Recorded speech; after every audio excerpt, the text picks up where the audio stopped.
আসসালামু আলাইকুম। অনেকদিন পরে ভিডিও করতে আসলাম।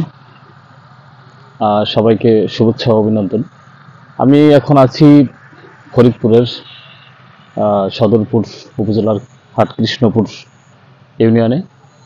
এখানে আমার ওয়াইফ জব করে, সেই সুবাদে আসা।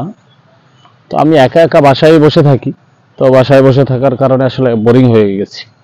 আজকে যেমন সারা দিনে বের হয়নি বাসা থেকে, কিছুক্ষণ আগে বের হলাম একটু ঘুরতে। তো ঘুরতে এসে দেখলাম যে পরিবেশটা আসলেই অনেক সুন্দর। আপনারা যদি চারপাশটা আমি যদি একটু দেখাই, এখানে ধানের সেজন, ধান প্রায় উঠে গেছে। আমাদের দেশে সাধারণত ধান উঠতে দেরি হয়, কিন্তু এখানে ধানটা অনেকটাই উঠে গেছে। এখানে মানুষ খুবই কর্মঠ। আপনি যদি একটু দেখাই তাহলে আপনারা দেখতে পারবেন